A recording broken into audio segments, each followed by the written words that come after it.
The floor manager seized Imogen Lowe by the wrist and pulled her into the service corridor before she could get a word out. His face was the color of old candle wax. "Miriam Morrow's champagne is on her sleeve," Burton said. "You're going out there." Imogen had been the house accountant at Vantage for 3 years. She reconciled the private dining invoices, managed the membership billing, and knew by heart which tables carried the highest liability on any given night. She was not a server. She was not trained in crisis management. She was 29 years old and built like someone who enjoyed cooking as much as she enjoyed eating it. And in 3 years she had made herself so thoroughly invisible that most of the senior staff forgot she existed between billing cycles. But Burton Graves had a gift for reaching for the nearest warm body when things went wrong. Burton. Now, Imogen. She straightened the hem of her blazer, took a breath, walked out. The private dining room at Vantage held 12 tables and 30 years of history. Tonight it held one table that mattered. Miriam Morrow sat at the head of it, white-haired, straight-backed, wearing a silk blouse that now carried a pale champagne stain along the left cuff. A young server named Corey stood 3 feet away from her, his whole body locked in the specific paralysis of someone waiting to be destroyed. Everyone in the room was watching Miriam, waiting. Imogen walked past Corey without looking at him. She pulled a clean linen napkin from the nearest credenza and stopped beside Miriam's chair. "Ma'am," she said quietly, "before anything else, was the glass warm? Did it burn you at all?" Silence. The question was so simple it seemed to confuse the room. Burton had prepared an apology. The other servers had braced for a verdict. Miriam's guests sat rigid in their chairs, studying their bread plates. Miriam Morrow turned and looked at Imogen. She was 71 years old and had spent 40 of those years being the kind of woman powerful men rehearsed sentences before meeting. She had buried a husband, outlasted 3 business rivals, and raised a son the entire eastern seaboard was afraid to disappoint. A single look from her had ended careers. A single word had redirected fortunes. She looked at Imogen for 3 full seconds. "No," she said, "it wasn't warm." "Good." Imogen offered the napkin. "May I?" Miriam held out her wrist. Imogen blotted the stain gently, checking the skin beneath for redness. There was none. She stood back. "The cuff may come clean with cold water and a little salt," she said. "If it doesn't, I can connect you with our dry cleaning account. They're very good with silk." Miriam studied her. "You're not going to apologize for the restaurant?" "I was more concerned about your arm." Imogen paused. "The apology is coming. I just wanted to check on you first." Something moved in Miriam's expression. Not warmth, not yet.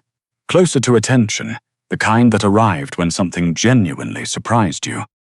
"What's your name?" "Imogen Lowe." "And what do you do here, Imogen Lowe?" "I manage the house accounts, membership billing, private event invoicing." "You're the accountant?" "Yes, ma'am." Miriam looked at her for a long moment. "Sit down." Burton, hovering near the doorway, went completely still. Guests at surrounding tables pretended to examine their menus. Corey, forgotten by everyone including himself, quietly retreated toward the kitchen. Imogen sat. She was aware of every eye in the room. She was aware that her blazer was slightly too warm for the season, and that her hands were not entirely steady, and that she had just been invited to sit at Miriam Morrow's table when the entire staff of Vantage would have spent a week preparing just to stand near it. "You were nervous," Miriam observed. "Extremely." "You didn't show it." "I was trying not to," Imogen said. "I didn't think nerves were particularly useful to you right now." Miriam's mouth moved in something that was not quite a smile, but was adjacent to one. "Honest." "I try to be." The dinner continued. Imogen returned to her usual position near the billing station, But something had shifted in the room's atmosphere. The tension that had coiled around Miriam's table when the champagne spilled slowly, gradually unwound. Miriam spoke more freely with her guests. She accepted the replacement glass. She ate. She also, twice, glanced toward the billing station. And both times, Imogen was doing exactly what she always did. Checking invoices, making notes in her ledger, saying a quiet thank you to Pete in the kitchen when he passed her a cup of coffee, without being asked. Miriam noticed that too. An hour into the second course, Imogen approached to confirm a line item with one of Miriam's guests, a routine billing question about a membership renewal. While she was there, she noticed Miriam's plate was barely touched. She said nothing immediately. She returned to her station, but when she came back to refill the water glasses 10 minutes later, she leaned down slightly. "Mrs. Morrow, I hope you'll forgive me for saying something." Miriam looked up. "You haven't eaten much." Imogen kept her voice low for the table's privacy. "My grandmother used to do the same thing when she was tired. Not sick, just carrying too much." She paused. "If you'd like something lighter or just bread, I can ask the kitchen without making it a whole production." The table went quiet. One of Miriam's associates set down his fork. Burton, across the room, closed his eyes. No one commented on Miriam Morrow's plate. No one noted her appetite, her anything. It was not done. It was the kind of overreach that ended employment on the spot. Miriam stared at Imogen for a long moment. "Your grandmother," she said finally. "She lived with us for the last 6 years of her life. I learned to watch for it. And you thought I looked like her." Imogen considered being diplomatic. "I thought you looked like someone who was tired and pretending not to be. She did that a lot, too." Something in Miriam's face shifted. Not a crack exactly, more like a door opening a centimeter. "Ask the kitchen for bread," she said. "Please." Imogen nodded and went to do exactly that. By the time the bread arrived, the table had resumed its conversation. But Miriam ate 3 pieces, and when the dessert menus came, she asked Imogen which one she would choose. "The olive oil cake," Imogen said without hesitating. "It sounds like it shouldn't work, but it does. There's nothing else on the menu quite like it. And if I don't like olive oil, then I'd say give it 1 bite anyway. Some things earn the benefit of the doubt." Miriam ordered the olive oil cake. She finished it entirely. When she set down her fork, she looked at Imogen with an expression no one at the table could quite read. "You're wasted in billing," she said. Imogen almost smiled. "I like billing. Numbers don't have opinions about me." It was the most honest thing she had said all evening, and she said it without thinking. And she would spend the drive home wondering if it had cost her everything. It hadn't. Xavier Morrow arrived at 9:47, which was late even by his standards. The room announced him the way rooms always did. A subtle collective straightening, a shift in the current of conversation, a few sets of eyes that moved quickly to their plates. He was 41, tall, and carried himself the way men did when the world had spent decades rearranging itself around them. He wore a dark suit with the top button undone, and the ease of someone who had stopped caring about appearances. Somewhere around the time, appearances stopped mattering to him. He moved through the room like he owned it, which, in a technical sense, he did. Vantage was one of 12 properties the Morrow family held under a carefully structured series of holding companies that Imogen had once spent an afternoon untangling for a billing audit. He kissed his mother's cheek, apologized in 3 words, took the chair to her left. Burton materialized with a place setting. Guests resumed conversation. The evening recalibrated. Imogen watched from her station as Xavier scanned the table, the room, and then, briefly, his mother's face. He went still. It was barely visible. A slight pause in the motion of reaching for his water glass. But Imogen, who spent her professional life reading columns of numbers for small discrepancies, caught it immediately. He was looking at his mother the way you looked at something you hadn't seen in a long time and couldn't place why it felt different. Miriam looked lighter, not dramatically, just lighter. Later, when Imogen delivered the evening's billing summary to the private table as the guests began to leave, Xavier was still seated. His mother had stepped away to say goodbye to one of her associates. He looked at the billing folder, then at Imogen. "You're the one she talked to," he said. It wasn't a question. Imogen set the folder on the table. "I work the house accounts." "That's not what I asked." She met his eyes. They were dark and very steady and not, she noticed, unkind, simply precise. "I happened to be nearby when the champagne spilled," she said. "I helped clean it up." "My mother doesn't talk to people she doesn't want to talk to." "I'm aware." "She talked to you for 40 minutes. Imogen said nothing. Xavier picked up the billing folder, glanced at it, set it down. "What did you say to her?" "I asked if she was burned. Then I told the truth when she asked me questions." She paused, "And I got her bread." He looked at her for a long moment, the kind of look that would have made most people fill the silence. Imogen waited. "Thank you," he said for the bread. By the following week, the story had made its way through every department at Vantage. The details mutated with each retelling. Some versions had Imogen talking Miriam Morrow out of a lawsuit. Others had Miriam personally requesting her promotion. Sandra Keach, the senior events coordinator who had been at Vantage for 7 years, and considered herself the institutional memory of the place, told anyone who would listen that Imogen had known exactly who was at that table. "She researched the Morrows," Sandra said, near the service station. "She's known their family for months. The whole thing was calculated." The servers within earshot didn't respond, but they remembered. Invitations to the weekly staff lunch stopped appearing in Imogen's inbox. Conversations quieted when she walked into the break room.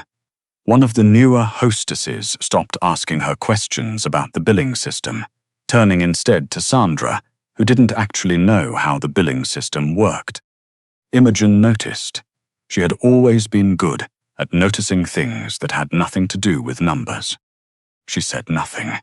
She had learned over the years that some silences were easier to outlast than to argue with. She kept doing her job. She reconciled the accounts with the same care she always had. She thanked Pete for the coffee. She helped the new prep cook find the dry storage room when he got turned around on his first shift. She stayed late to fix a membership discrepancy so that the member in question, a retired judge who came in every Thursday and always ordered the same soup, wouldn't see an error on his statement. None of it was witnessed by anyone important. 11 days after the dinner, Miriam Morrow walked into Vantage at 2:15 in the afternoon, during the slow hour between lunch service and dinner prep. She wore a grey cardigan and low heels and had left her jewelry at home. Her hair was pinned simply, without the full weight of her presence. The entourage, the reservation, the room reconfiguring itself around her. She looked like someone's elegant grandmother, killing time before a doctor's appointment. The hostess at the front desk greeted her politely and asked if she had a reservation. "I don't," Miriam said pleasantly. "I was hoping to find a quiet table." Miriam sat in the waiting area. She watched. A delivery driver came through the side entrance by mistake, carrying a crate of napkins and looking mortified. Before the hostess could redirect him, Imogen appeared from the billing office, took the crate from him, without being asked, and pointed him toward the service entrance with directions so clear and unhurried that the man's whole body visibly relaxed before he left. Then she went back to her office. Miriam watched her go. When a table opened up, Imogen came out to let her know. She stopped 2 steps away and said, "Mrs. Morrow, I thought it might be you." Miriam looked at her evenly, You weren't certain? You're wearing different shoes. Imogen held her gaze. But you hold your glass the same way. I noticed it at dinner. A pause. Why didn't you say anything? I thought if you'd wanted to be known, you would have made a reservation. Imogen tilted her head slightly. I wasn't sure you wanted that. Miriam studied her for a long moment with those precise, measuring eyes. And if you had been wrong? If I'd simply been a woman who happened to resemble me, then I would have been kind to a stranger, Imogen said. Which didn't seem like the worst outcome. Miriam sat. Imogen brought her chamomile tea without being asked, because Miriam had ordered it at the end of the previous dinner, and that was the kind of thing Imogen wrote down. Miriam didn't comment on it. She simply wrapped her hands around the cup. You're not what I expected, she said. Imogen sat across from her, because Miriam had indicated the chair, and Imogen had learned to take people at their word. People rarely expect accountants. I mean, you're not what I expected after. Miriam paused, reconsidered. Most people who do something kind for someone like me spend the next 3 days waiting to see what it was worth. I know. Imogen looked at her honestly. I'm not waiting for anything. Why not? She thought about it. Because my grandmother didn't raise me to do kindness like an invoice. Something you put out, expecting to collect on later. The silence that followed was not uncomfortable. Tell me about her, Miriam said. And Imogen did. She talked about her grandmother, the way people talked about the people who shaped them. With the specific detail of real memory, not the cleaned-up version. The way her grandmother used to read recipes aloud, even when she'd made the dish 100 times. The way she'd insisted on proper tablecloths, even when no company was coming. The way she'd always asked what the waiter's name was, and then used it every single time. She said people worked harder for their names than for their job titles, Imogen said. Miriam set down her cup. She sounds like someone worth knowing. She was. Past tense. 4 years ago. Imogen's voice didn't waver. She would have found this very funny, by the way. Me sitting here. Miriam's not quite smile went a little further. Why? Because she always said I spent too much time making myself small. She'd have liked that I talked back to a room full of people holding their breath. You didn't talk back. I know, Imogen said, but I didn't apologize for existing either. That's progress. Something behind Miriam's expression eased. Not softened.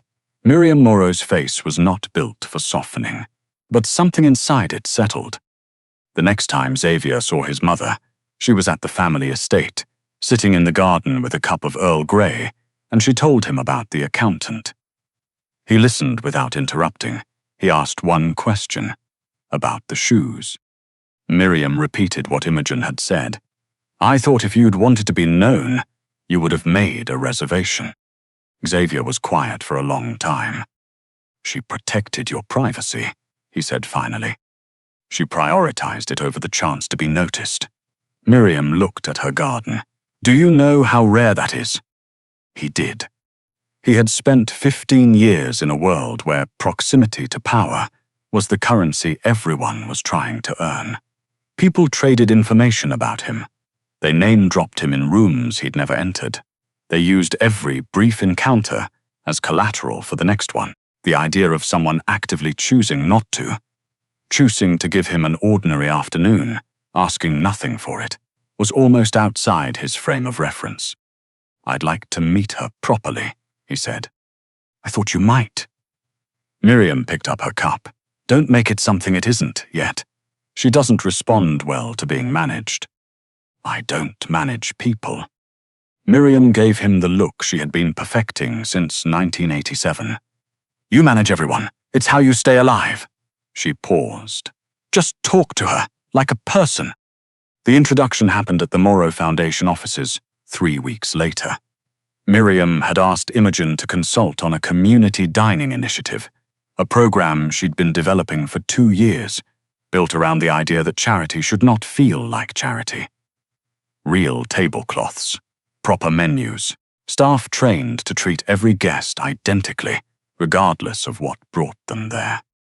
Imogen arrived carrying a yellow legal pad and a calculator and introduced herself to the program director, the volunteer coordinator, the two interns who looked barely old enough to drive, and the woman restocking the coffee station, whose name was Gloria and who had been with the foundation for 11 years. Xavier arrived 20 minutes into the meeting. He sat down, said his first name without title or context, and watched Imogen walk through a tiered budgeting model with the same patient clarity she'd give to anyone who asked. She did not fawn. She did not freeze. She answered his questions directly, and once. When he cited a cost figure that was out of date, she corrected him with a calm and matter-of-fact that numbers from last year's model, the current figure is here, and pointed to the correct line without making it a moment. After the meeting, they walked to the parking garage at the same time. The evening had gone cool, and the city outside was doing what cities did. Moving, honking, existing loudly in the way cities did when you had something quiet on your mind. "Can I ask you something?" he said. "You've been doing that for 2 hours. I don't see why you'd stop now." The corner of his mouth moved, almost imperceptibly. "Were you afraid of my mother the night of the dinner?" Imogen thought about lying. She was briefly tempted. "Yes," she said, "very. It didn't show. I was working hard at that." She shifted her bag. "But being afraid didn't seem like a good enough reason to stop acting like myself. My grandmother used to say that fear is information, not instruction." He stopped walking. She made it 2 more steps before she realized. She turned back. Xavier Moro was looking at her the way he'd looked at his mother's face that first night. Like something had shifted in the light, and he was still catching up to it. "She sounds like she was worth knowing," he said. Imogen smiled. A real one, the kind she didn't usually hand out in professional settings. She really was. They walked the rest of the way to the elevator. Neither of them said anything. Neither of them needed to. The foundation gala was held on a Friday evening in late October, in a rented ballroom decorated simply and beautifully. White flowers, candlelight, proper table settings at every place, including the 50 seats reserved for community guests who had been invited not as recipients of charity, but as guests of honor. Imogen stood at the entrance for 2 hours before the program started, welcoming people by name, noting details, making sure the elderly couple in the 3rd row had chairs with armrests, making sure the veteran near the door had a clear path to the exit if the noise became too much. Xavier watched her from across the room. He had been watching her for 7 months now, not with calculation, or not only with calculation, but with the specific attention of someone who had spent their life surrounded by people performing versions of themselves, and had not, until recently, realized how exhausting that was. Imogen never performed. She was simply present, consistently, quietly, unshowily present. When Miriam took the podium near the end of the evening and thanked the Foundation's team, she departed from her prepared remarks at the end. Xavier recognized the sign. A particular stillness came over her when she went off script. "There's something I've wanted to say publicly," Miriam said, "for some time." The room went quiet. "Hundreds of people in this city know my son's name. They know what it means, what it costs to stand near it." She looked out over the ballroom. 7 months ago, a woman met me in a room where everyone else was trying to figure out what knowing me was worth. A pause. She asked if my wrist was burned. No one moved. That's all. That was the whole of it. Miriam looked toward the side of the room where Imogen had gone very still. She asked if I was all right. Not because of who I was, because I was a person sitting near broken glass. She let that settle.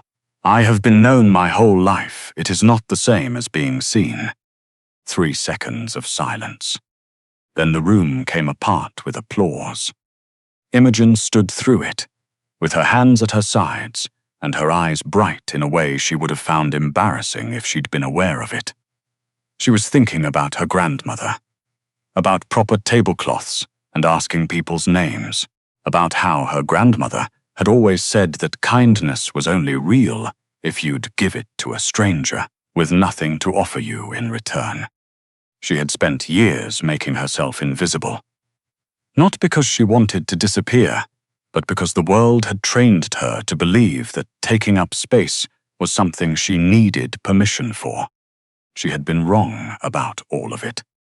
Miriam walked off the stage and crossed the ballroom directly toward her. She opened her arms. Imogen stepped into them. It was not the embrace of a benefactor and an employee. It was the embrace of two women who had both, in different ways, spent a long time at dinner alone and gotten very good at pretending not to mind. When they stepped back, Xavier was there. He didn't interrupt. He waited until his mother and Imogen had looked at each other and laughed quietly at something private and small, and then he stepped forward and reached for Imogen's hand. She looked at him. He wasn't asking for anything. He wasn't offering anything, not yet. He was simply standing there, without the title, without the weight of the name, without the room rearranging itself around him, holding her hand the way you held something you had no intention of letting go of carelessly. Imogen Lowe had spent 3 years making herself small at Vantage. She had eaten lunch at her desk. She had told herself that numbers were safer than people, and that staying beneath the sightline was safer than standing in it. She held Xavier Moreau's hand in front of 300 people and said nothing, because nothing needed to be said. Miriam watched her son hold on to the woman who had asked, before anything else, whether she was hurt. And she thought about what it cost to build walls that high, and how long it took to find someone worth opening the gate for.